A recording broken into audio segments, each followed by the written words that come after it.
Hello students, जैसा कि मैंने पिछले वीडियो में कहा था कि क्वेश्चन सॉल्व करने के पहले बच्चों की डिमांड आई कि सर इरोडो के सॉल्यूशन हम करना तो चाहते हैं लेकिन बहुत बढ़िया थ्योरी हमको नहीं मिल पा रही है। तो मैंने सोचा क्यों ना बच्चों को पहले थ्योरी के वीडियो डाल दिए जाएं और उसके बाद फिर क्वेश्चन। तो बच्चों ये वीडियोस मैं पार्ट वाइज डालूंगा। जैसे मैं पहले सबसे पहला जो पार्ट है मेरा वो है डैम्ड ऑसिलेशन बताऊंगा आज, और पार्ट 1 डैम्ड ऑसिलेशन में सिर्फ बातें करूंगा दो, और उन दो बातों पर बेस्ड इरोडो के जितने क्वेश्चन होंगे वो आप ट्राई करिएगा।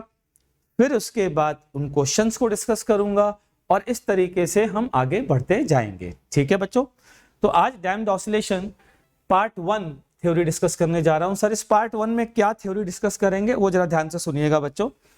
डैम्ड ऑसिलेशन में होता क्या है कि ये एक पार्टिकल जब ऑसिलेट करता है तो इसका एम्पलीट्यूड लगातार बच्चों कम होता जाता है। ये x बराबर 0, ये जो एक्सट्रीम पोजीशन है ना ये क्या होती है आज हम ये पता करेंगे। इसकी वैल्यू क्या होती है आज हम ये पता करेंगे। मतलब हमें ऐसा लगता तो है कि x बराबर a0 e की power minus beta T sine omega T, मान लेते हैं ये इक्वेशन है, तो हमको ये फील आती है कि जब ये मैक्सिमम होगा तो एक्सट्रीम पोजीशन होगी। मतलब साइन ओमेगा टी को सर आप रख दीजिए वैल्यू और फटाफट मतलब यहां से कितना आएगा साइन ओमेगा टी मैक्सिमम होने पे बच्चों, अगर साइन ओमेगा टी को +-1 रखते हैं तो ओमेगा टी की वैल्यू 2n+1 π/2 यही आएगी अगर प्लस की वैल्यू को कंसीडर करें। ठीक, लेकिन ऐसा होगा नहीं।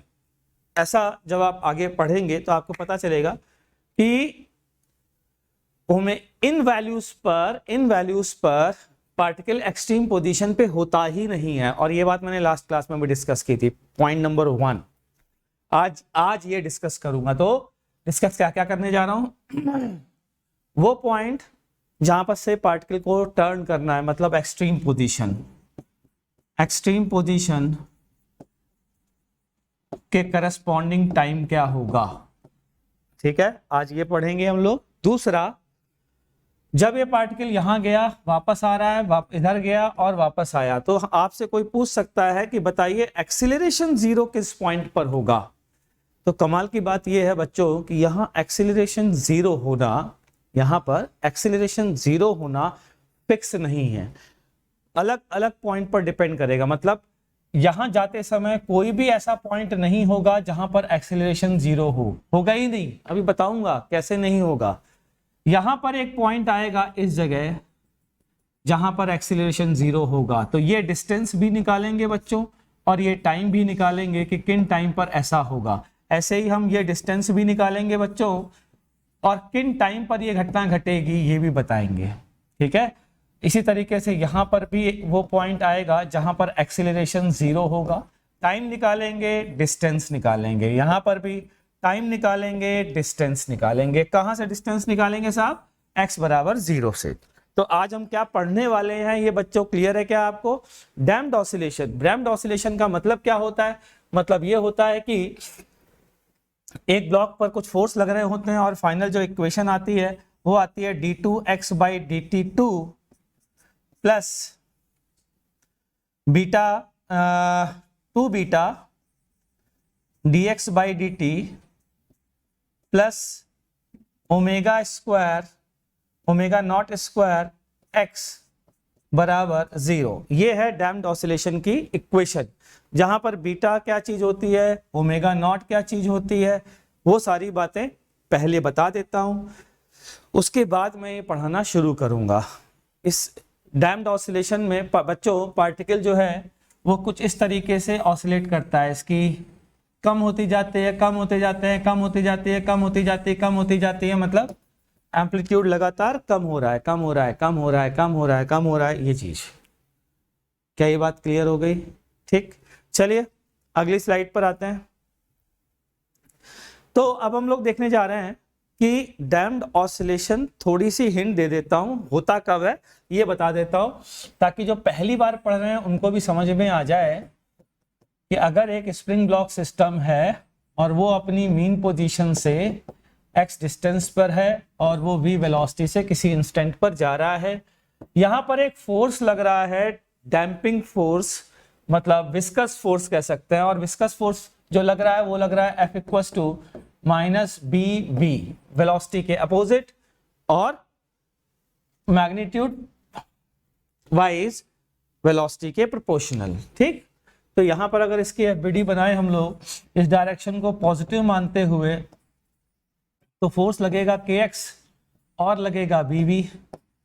तो इक्वेशन क्या होगी बच्चों इस डायरेक्शन को पॉजिटिव मानते हुए? तो हम लिखेंगे minus kx minus bv equals to m d2x by dt2, और यहां से इक्वेशन आती है d2x by dt2 plus k by m plus b by m into D X by D T plus K by m x बराबर 0। ये question आती है। इसी b बाई m को 2 बीटा से रिप्लेस कर दिया जाता है। b डैम्पिंग कांस्टेंट कहलाता है। b क्या कहलाता है? Damping constant. तो हम यहां पर लिखेंगे d2x by dt2 plus 2 gamma D या सॉरी 2 बीटा, इरोडो के हिसाब से इसको बीटा बोला जाता है और मैं भी इसको जनरली गामा बोलता हूँ, लेकिन इरोडो में चूंकि बीटा इसको रिप्रेजेंट किया गया है इसलिए मैं भी वही लिखने जा रहा हूँ, डी टी प्लस ये है ओमेगा नॉट स्क्वायर एक्स बराबर 0। ठीक है। डैम्ड ऑसिलेशन जो है किसे कब होता है? डैम्ड ऑसिलेशंस तब होते हैं बच्चों जब ओमेगा नॉट की वैल्यू बीटा से बड़ी होती है, केवल तभी ऑसिलेशंस होते हैं, अदरवाइज ऑसिलेशंस ही नहीं होते हैं। वो भी पढ़ाऊंगा थ्योरी के किसी और पार्ट में। अभी फिलहाल सिर्फ वो पार्ट देख रहा हूं जिसमें ऑसिलेशंस हो रहे हैं। और ऑसिलेशंस कब होते हैं? When omega not is greater than beta. तो जब when omega not is greater than beta then its solution, differential equation solution कैसे निकाला गया है? कई लोग मैं देखता हूं, कई बुक्स वाले और कई कोचिंग नोट्स में देखता हूं कि आधी ताकत तो इसके सोल्यूशन को निकालने में खर्च कर देते हैं, और जेई जो पूछता है वो सोल्यूशन पूछता ही नहीं है। जेई पूछता है सोल्यूशन आने के बाद क्या होता है ये। तो आप भी मत उस ट्रैप में फंसिएगा। तो इसी का सोल्यूशन होता है बच्चों जो मैंने पहले लिखा था, x बराबर a नॉट ई की power minus beta T sine omega T plus 5। तो आज हम इसी इक्वेशन की बात करने जा रहे हैं। अगर आप ध्यान से देखें तो ये कह सकते हैं कि लगातार अगर मैं इसे ऑसिलेशन की तरह ट्रीट करूं, एसएचएम की तरह ट्रीट करूं, तो एसएचएम में ये चीज़ फिक्स हुआ करती थी, पार्टिकल ऑसिलेट करता था फिक्स एम्पलीट्यूड के साथ। लेकिन अब देखें जरा e की पावर माइनस बीटा टी है तो लगातार एम्पलीट्यूड डिक्रीज करता जाएगा। तो इस बार इसका ग्राफ जो बच्चों आता है वो कैसा आता है मैं बताता हूँ। ये अगर मैं x ले लेता हूँ और ड्रॉ करना शुरू करता हूँ तो मैं पाता हूँ कि धीरे धीरे धीरे धीरे धीरे धीरे एम्पलीट्यूड कम होता जा रहा है। ये इस बार का ग्राफ होता है बच्चों। मेरे हिसाब से मैं कुछ समझा पाया हूँ आपको। ग्राफ ऐसा है और वापस से वो डायग्राम बनाता हूँ। पार्टिकल ऐसे चल रहा है, ये x बराबर 0 है। तो सबसे पहली चीज तो x बराबर 0 क्या चीज होती है? x बराबर 0 वो पॉइंट है जहां पर स्प्रिंग फोर्स 0 है। ध्यान रखना, स्प्रिंग फोर्स 0 है, NLP, natural length position of the spring. ये है x बराबर 0। नेट फोर्स यहाँ 0 नहीं होगा जैसा कि एसएचएम में होता था, यहां नहीं होगा। ध्यान रखिएगा, ड्यूरिंग द मोशन लिख लीजिएगा अपनी कॉपी में, during the motion net force at x बराबर 0 इज नॉट 0, कहीं और होता है। वो मैंने अभी थोड़ी देर पहले बताई थी बात। क्या बताई थी? यहां पर होता है, इस पॉइंट पर होता है और इस पॉइंट पर होता है। क्या होता है? एक्सीलरेशन 0 बच्चा, तो नेट फोर्स भी 0 होगा। ये डिस्टेंस भी बताऊंगा और ये टाइम भी बताऊंगा। ध्यान रखिएगा, बड़ी मजेदार बात है। यहां पर एक्सीलरेशन 0, एफ नेट 0 और एक बार यहाँ एफ नेट 0, यहाँ एफ नॉट 0 होता ही नहीं है। फिर extreme position sign omega T बराबर 1 होने पर नहीं होती है, ये दोनों एक्सट्रीम पोजीशन। ये भी आज समझाने जा रहा हूं। क्या, फिर से रिपीट कर रहा हूं, ये डिस्टेंस और वो करस्पॉन्डिंग टाइम जिन पर एक्सट्रीम पोजीशन अचीव होगी। एक्सट्रीम पोजीशन को आप एक और तरीके से कह सकते हैं जब वेलोसिटी जीरो होगी। तो बेसिकली हम पढ़ने क्या जा रहे हैं, location and time, location and time for the points where velocity is zero, और B part where acceleration is zero. इस पर फोकस करना है कि क्वेश्चन, अच्छे क्वेश्चन अगर जेई बनाएगा तो वो इसी पर बनाने जा रहा है। ठीक है बच्चों, ध्यान दीजिएगा। अगले पेज पर आते हैं। तो क्या करने वाला हूं मैं वो थोड़ा ध्यान से सुनना। x equals to X naught E की power minus beta T sine omega T मैं लेता हूं, ये लेना मेरे लिए ठीक रहेगा। पाई को जीरो ले लिया, इसको डिफ्रेंशिएट करते हैं तो ये क्या आएगा, एक्स नॉट ई की power minus beta T minus beta E की power minus beta T sine omega T plus omega E की power minus beta T cos omega T. हाँ, इसको मैं लिखने जा रहा हूं, जरा ध्यान से सुनना। एक्स नॉट जान के लिखा है यार, घबराना नहीं। हाँ, तो यहां पर इस इक्वेशन को लिख सकता हूं ई की power minus beta T common लेकर के क्या आएगी इक्वेशन, ई की पावर माइनस बीटा टी मैंने मल्टीप्लाई किया omega square plus beta square का और डिवाइड किया omega square plus beta square से। तो थोड़ी बहुत ट्रिग्नोमेट्री आनी चाहिए, यदि नहीं आती है तो नालायको पढ़ा करो, वरना जीवन में कुछ नहीं हो पाएगा। ये वाला ओमेगा पहले तो पता होना चाहिए, ये वाला ओमेगा ओमेगा नॉट नहीं है भैया। यहाँ जो ओमेगा आता है ये ओमेगा नॉट नहीं है, ये omega root over omega not square minus beta square होता है। इस बात का ध्यान रख लेना, ये रट्टा मारना है। सोल्यूशन समझ में आने की कोशिश कर भी लो, इसका सोल्यूशन समझ भी लो, सेकंड ऑर्डर डिफरेंशियल इक्वेशन के लिए अपना टाइम बर्बाद कर भी लो, फाइनली फिर भी इसको याद करना पड़ेगा। ध्यान रखिएगा, ये है यहाँ पर साइन ओमेगा टी। मेरे ख्याल से ट्रिग्नोमेट्री के विद्वानों, चतुर खिलाड़ियों, तुमको तो समझ में आ रहा होगा अब क्या करना है।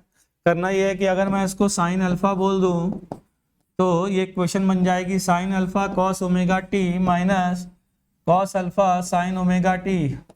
होशियार लोगों, इसको अगर मैं लिखूं तो क्या लिखूंगा, v equals to X not root over omega square plus beta square E to the power minus beta T. ये वैल्यू कहलाती है वेलोसिटी एम्पलीट्यूड, जान लीजिए, ये वैल्यू कहलाती है वेलोसिटी एम्पलीट्यूड। और एम्पलीट्यूड की डेफिनेशन क्या होती है बच्चा पार्टी, एम्पलीट्यूड की डेफिनेशन होती है, बता चुका हूं क्या, एक्स नॉट ई की power minus beta T. This is the definition of amplitude in case of damped oscillation. नहीं पता तो जान लीजिए। खैर, मैं इस इक्वेशन को कंप्लीट करने जा रहा हूं। ये इक्वेशन आ गई है sign alpha minus omega T.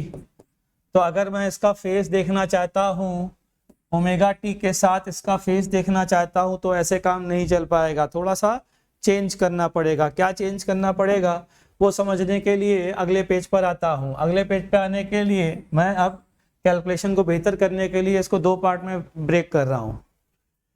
x बराबर एक्स नॉट ई की power minus beta T sine omega T. दूसरी इक्वेशन है v बराबर X naught under root omega square plus beta square E की power minus beta T sine omega T sine alpha minus omega T. Compare करने के लिए पहले omega T को positive बनाते हैं। होशियार लोगों, अपनी होशियार बुद्धि को चलाते रहना, वरना बर्बाद हो जाओगे। ई की power minus beta T sine, इसको लिखने जा रहा हूं omega T plus pi minus alpha.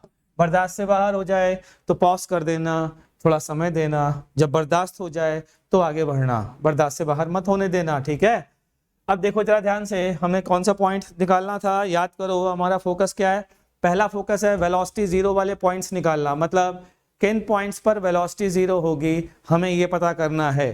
तो किन पॉइंट पर वेलोसिटी जीरो होगी बच्चा पार्टी, जहां पर omega T plus pi minus alpha बराबर जीरो होगा। जीरो होने से अच्छा है एन पाई होगा, या फिर omega t equals to n minus 1 pi plus alpha होगा। यार ये n माइनस 1 पाई में n की सारी वैल्यू अगर डालूं तो m पाई प्लस अल्फा भी तो कह सकता हूं। क्लियर है जी? हाँ जी। तो ये कौन सी जगह है जरा देखे थे सही, ये जगह कौन सी है? ये जगह है ये वाली। अगर ये पार्टिकल का फेजर है ए नॉट ई की पावर माइनस बीटा टी और ये घूम रहा है ओमेगा से, तो अल्फा वो एंगल है, अल्फा वो एंगल है जहां पर जब पार्टिकल पहुंचेगा, जाहिर सी बात है ये तो मैं बता ही चुका हूं आपको कि पार्टिकल पूरा यहां तक नहीं पहुंच पाएगा, पार्टिकल की ये लेंथ कम होगी। कि क्यों कम होगी वो बताया, एक्सपोनेंशियली डिक्रीज कर रहा होगा। तो ये वो पॉइंट है जहां पार्टिकल की वेलोसिटी जीरो होगी। मतलब इसका अगर मैं एसएचएम वाला पार्ट, इसका प्रोजेक्शन देखूंगा तो इस प्रोजेक्शन पर ये पार्टिकल वापस लौट रहा होगा। क्या जी समझ में आ रही है बात? अच्छा ये अल्फा सर आपने कैसे कह दिया? देखो ना यार, m pi plus alpha, m बराबर रखो 0 1 2 3 4 5 6 7 8। देखो जरा ध्यान से, ये वो लाइन है बच्चा पार्टी, ये वो लाइन है जब, ध्यान देना जरा यार, जब फेजर ए नॉट ई की पावर माइनस बीटा टी जब जब इस लाइन को क्रॉस करेगा, यहां पर फिर प्लस पाई, यहां पर फिर प्लस पाई, यहां पर फिर प्लस पाई, यहां पर, तब तब तब तब पार्टिकल की वेलोसिटी जीरो होगी, पार्टिकल एक्सट्रीम पोजीशन पर होगा। अगर एसएचएम हो रहा होता तो याद दिलाता हूं, एसएचएम होते समय जब पार्टिकल इन एक्सट्रीम पोजीशन पर होता है तब वेलोसिटी जीरो होती है। यहां नहीं ऐसा है, यहाँ इस जगह पर, इस जगह पर, मतलब ये दो पॉइंट को जब जब पार्टिकल क्रॉस करेगा, इस पूरी लाइन को जब जब ये पार्टिकल ऐसे क्रॉस करेगा अपने फेजर के दौरान, ऐसे इसकी लेंथ कम हो रही है फेजर की, हर इस पॉइंट पर वेलोसिटी जीरो होगी। यहाँ पर नहीं बच्चा, प्रोजेक्शन पर, एक्चुअल डैम्प्ड ऑसिलेशन पे। क्या बच्चा पार्टी समझ में आ गई बात? तो ये एक्सट्रीम पोजीशन को डिनोट कर रहे हैं पॉइंट, मतलब यहाँ पर लौटेगा पहली बार, फिर इसके बाद अगली बार लौटेगा यहाँ पर, फिर उसके बाद अगली बार लौटेगा इस जगह, फिर उसके बाद अगली बार लौटेगा इस पॉइंट पर, फिर अगली बार लौटेगा इस पॉइंट पर। ऐसे चलती जाएगी कहानी और ये धनाधन एसएचएम ऑसिलेशन करते करते करते करते करते करते एम्पलीट्यूड कम होता जाएगा। शायद कुछ अपनी बात को मैं समझा चुक पाया हूं। तो अभी जो मैंने चर्चा की है, ये किस पॉइंट के लिए चर्चा की है? ये वो पॉइंट है जहां पार्टिकल अपनी एक्सट्रीम पोजीशन पर पहुंचता है। क्या हम इनकी डिस्टेंस निकाल सकते हैं गुरुजी? बिल्कुल निकाल सकते हैं। टाइम निकाल सकते हैं, टाइम भी निकाल सकते हैं, डिस्टेंस भी निकाल सकते हैं, सब निकाल सकते हैं। कि वो कैसे? कि वो ऐसे कि अल्फा की वैल्यू हमें पता है भाई। कि अल्फा की वैल्यू कैसे पता है? कि देखो अल्फा की वैल्यू क्या पता है, याद करो। वो अभी पीछे जब जाओगे तो तुम्हें दिखेगा साइन अल्फा की value omega under root omega square plus beta square है। तो यहां से ट्राइंगल बना लीजिए, ये अल्फा है, ये ओमेगा है, ये omega square plus beta square है। तो जाहिर सी बात है ये बीटा होगा। अरे होगा ना जी। तो टेन अल्फा की वैल्यू क्या आ गई? Omega by beta. ये याद कर लीजिए, क्योंकि ध्यान से देखिए तो ये टाइम पर डिपेंड नहीं कर रहा। तो ये वैल्यू फिक्स है बच्चा पार्टी। ये वैल्यू फिक्स क्या है? Ten inverse omega by beta. ये वो एंगल है जहां पर वेलोसिटी जीरो होती है। कहां से है सर जी? मीन पोजीशन से। मतलब ये कि आप आज के बाद कोई पूछे आपसे पार्टिकल जब डैम्प्ड ऑसिलेशन परफॉर्म कर रहा है, तो उसके फेस बताइए जो एक्सट्रीम पोजीशन को डिनोट करते हैं। तो ये है उसके फेस जो एक्सट्रीम पोजीशन को डिनोट करते हैं। मतलब यहाँ से अल्फा एंगल पे एक लाइन कीजिए खटाक से, जब जब ये फेजर इस लाइन को टच करेगा तब तब उसकी वेलोसिटी जीरो होती जाएगी। ये है तरीका, खत्म हो गई बात। सारी एक्सट्रीम पोजीशन एक ही बार में आ गई। आपसे कोई बोलता है कि सारी एक्सट्रीम पोजीशन क्या होंगी, तो आपने कहा ये होगी या फिर ये होगी या फिर ये होगी। मतलब अभी थोड़ी देर पहले जो किया था n pi plus tan inverse omega by beta. आप ये भी देख सकते हैं कि ये एंगल 45 से बड़ा होगा, because omega is greater than beta. ये एंगल 45 से बड़ा होगा। ठीक है जी। तो अगर जब जब ये एंगल होगा तब तक एक्सट्रीम पोजीशन पर पार्टिकल पहुंचेगा। क्लियर है जी। तो ये था आज की थ्योरी का पार्ट 1। पार्ट 2 में बच्चों मैं एक्सीलरेशन कहां जीरो होगा उसके करस्पॉन्डिंग फेजर और उसके टाइम और उसके करस्पॉन्डिंग डिस्टेंस निकालूंगा। लेकिन तब तक मैं ये चाहता हूं कि आप लोग ये डिस्टेंस भी निकालें, मतलब इस समय एक्चुअल में पार्टिकल की ये डिस्टेंस क्या होगी अगर ये वैल्यू a नॉट e की पावर माइनस बीटा टी है। तो दो काम आपको दे रहा हूं, एक्सीलरेशन जीरो वाली चीजें खुद से सोचिएगा और साइमल्टेनियसली इस समय पार्टिकल कहां होगा जब वो अपनी इस पोजीशन से वापस लौट रहा होगा, मतलब ये लेंथ भी निकालने की कोशिश कीजिएगा, ये वाली। ठीक है, चलिए साहब मिलते हैं नेक्स्ट क्लास से। उम्मीद करता हूं आपको समझ में आया होगा। ये नोट्स आपको मिल जाएंगे टेलीग्राम लिंक पर, तो वो आप देख सकते हैं। सब्सक्राइब करिए, वीडियो को लाइक करिए। Thank you.